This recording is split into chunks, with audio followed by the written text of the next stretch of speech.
Resposta Católica de hoje, gostaríamos de responder a pergunta do Humberto.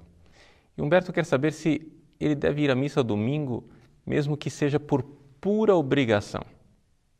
Bom, Humberto, trata-se aqui de nós compreendermos qual é o funcionamento da nossa alma, como é que nós realmente podemos prestar culto a Deus. Você deve sim ir à missa, mesmo que isso pareça má vontade, mesmo que seja por obrigação. Por quê? Porque na realidade nós não somos anjos, nós somos seres humanos. E os seres humanos, nós têm alma e corpo.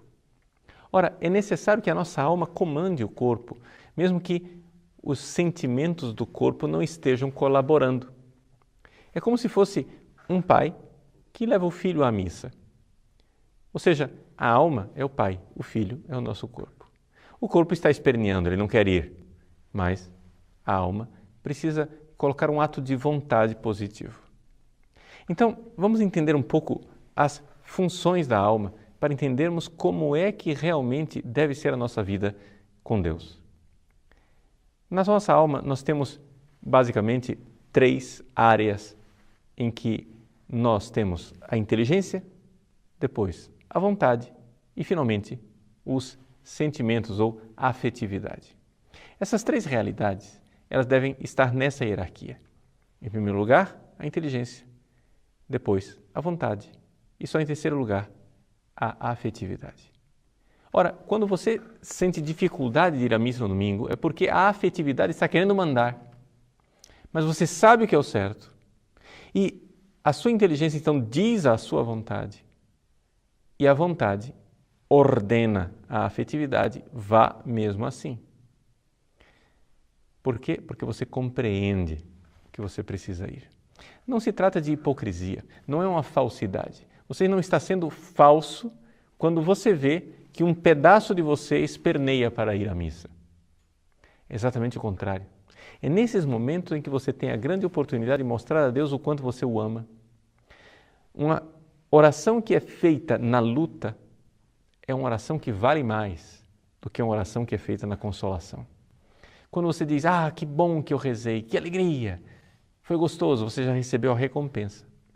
Mas quando você faz uma oração em que você diz a Deus, olha meu Deus, eu não queria estar aqui. Os meus sentimentos, a minha afetividade, o meu corpo está me puxando para tantas outras coisas. Eu queria estar com outras pessoas. Eu queria estar em outra situação. Eu queria estar em casa assistindo futebol, deitado no sofá. E, no entanto, a sua inteligência aqui ouviu a voz de Deus, utiliza a vontade para dizer à criança mimada que esperneia, vá, ame, preste culto a Deus.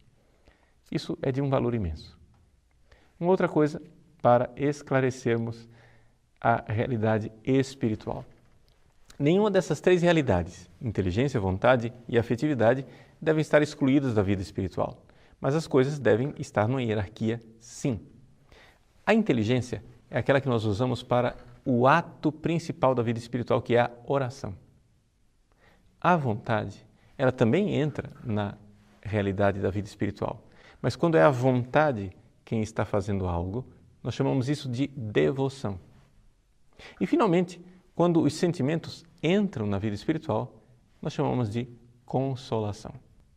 Ora, mesmo que eu não receba consolações na minha vida espiritual, mesmo que eu esteja passando por um período de aridez, eu não devo desanimar por isso. Porque, afinal, a afetividade é a parte da alma que está mais em contato com o corpo e que, na realidade, não é tão sublime, não é aquilo que é propriamente humano. Então, se eu vejo que não há consolação, a minha vontade deve vir em meu socorro. E então eu devo colocar atos voluntários de devoção, em que eu, mesmo não sentindo grandes consolações, me coloco de joelhos, faço oração vocal, mexo os lábios, faço gestos e então faço suscitar em mim uma devoção. E essa devoção que foi produzida pela vontade, irá ajudar o meu intelecto, a razão, ou seja, a parte superior da alma, a prestar o culto a Deus. Aquele culto que São Paulo fala de logique latria, uma adoração lógica do logos, da parte superior da alma, ou seja, um culto espiritual feito a Deus, em que eu dobro a minha inteligência diante da sabedoria infinita de Deus, para pedir a Ele tudo aquilo que me convém para a salvação da minha alma e das outras pessoas.